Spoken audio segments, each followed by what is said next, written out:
ರೈತರಿಗೆ ಹಣಕಾಸು ಸಚಿವರು ಬಂದರು, ಓಂ ಬಿರ್ಲಾ ಬಂದರು, ಲೋಕಸಭಾ ಸ್ಪೀಕರ್. आइटम नंबर 1, माननीय वित्त मंत्री Shrimati Nirmala Sitharaman ji. Item number 1.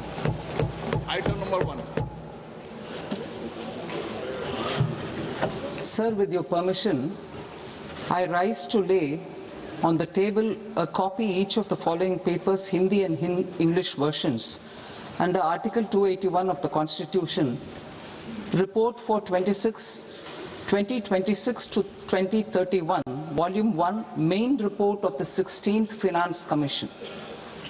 2. Report for 2026-2031, Volume 2, Annexures of the 16th Finance Commission. Number 3. Explanatory memorandum as to the action taken on the recommendations contained in the above report.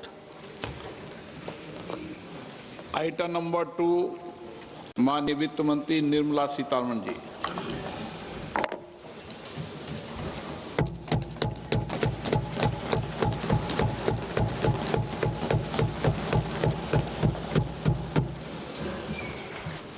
Honorable Speaker, sir, on the sacred occasion of Magh Purnima and the birth anniversary of Guru Ravidas, I present the budget for the year 2026-2027. Since we assumed office 12 years ago, India's economic trajectory has been marked by stability, fiscal discipline, sustained growth, and moderate inflation. This is the result of conscious choices we have made, even in times heightened uncertainty and disruption. Our government, led by Honorable Prime Minister Modi, has decisively and consistently chosen action over ambivalence, reform over rhetoric, and people over populism. We have pursued far-reaching structural reforms, fiscal prudence and monetary stability, whilst maintaining a strong thrust on public investment. Keeping Atmanirbharta as a lodestar, we have built domestic manufacturing capacity, energy security, and reduced critical import dependencies. Simultaneously, we have ensured that citizens benefit from every action of the government, undertaking reforms to support employment generation, agricultural productivity, household purchasing power, and universal services to people. These measures have delivered a high growth rate of around 7% and helped us make substantial strides in poverty reduction and improvement in the lives of our people. Today, we face an external environment in which trade and multilateralism are imperiled and access to resources and supply chains are disrupted. New technologies are transforming production systems while sharply increasing demands on water, energy, and critical minerals. India will continue to take confident steps towards Viksit Bharat, balancing ambition with inclusion. As a growing economy with expanding trade and capital needs, India must also remain deeply integrated with global markets, exporting more and attracting stable long-term investment. As I begin Part A, I want to express my gratitude to the people for standing firmly with us as we forge our way together towards becoming one of the largest economies of the world.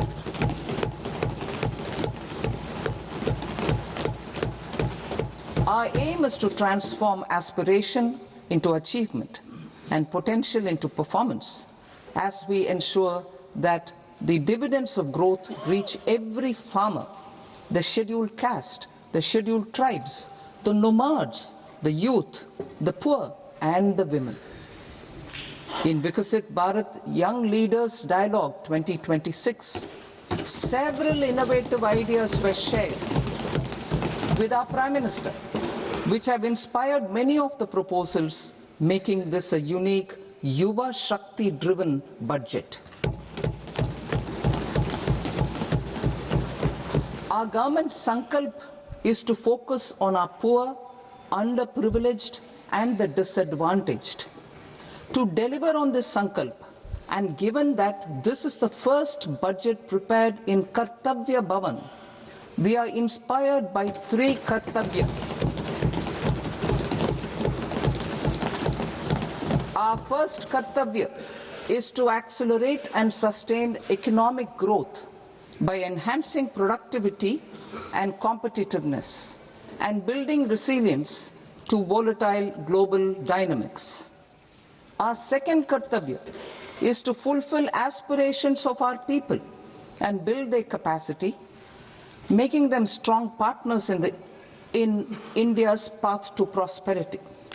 Our third Kartavya, aligned with our vision of Sabka Saath, Sabka Vikas, is to ensure that every family, community, region, and sector has access to resources, amenities, and opportunities for meaningful participation. This threefold approach requires a supportive ecosystem. The first requirement is to sustain the momentum of structural reforms, continuous, adaptive, and forward-looking. Second, a robust and resilient financial sector is central to mobilizing savings, allocating capital efficiently, and managing risks. Third, cutting-edge technologies, including AI applications, can serve us as force multipliers for better governance. Reform Express. Our government has undertaken comprehensive reforms towards creating employment, boosting productivity, and accelerating growth.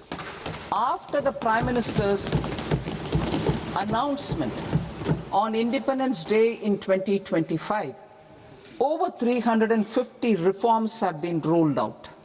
This includes GST simplification, notification of labor codes, and rationalization of mandatory quality control orders. High-level committees have been formed, and in parallel, the central government is working with the state governments on deregulation and reducing compliance requirements. The Reform Express is well on its way and will maintain its momentum to help us fulfill our Kartavya. I now move to specific proposals. Under our first Kartavya, to accelerate and sustain economic growth, I propose interventions in 6 areas. 1. Scaling up manufacturing in 7 strategic and frontier sectors. 2. Rejuvenating legacy industrial sectors. 3. Creating champion MSMEs. 4. Delivering a powerful push for infrastructure. 5. Ensuring long-term security and stability. And 6. Developing city economic regions. Scaling up of manufacturing in 7 strategic and frontier sectors.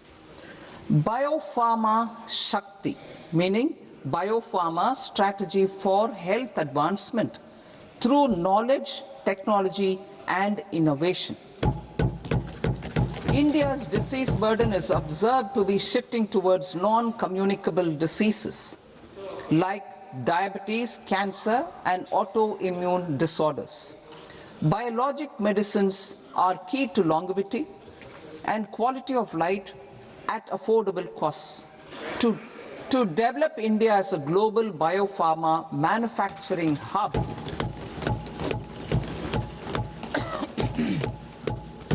I propose the Biopharma Shakti with an outlay of 10,000 crores over the next 5 years.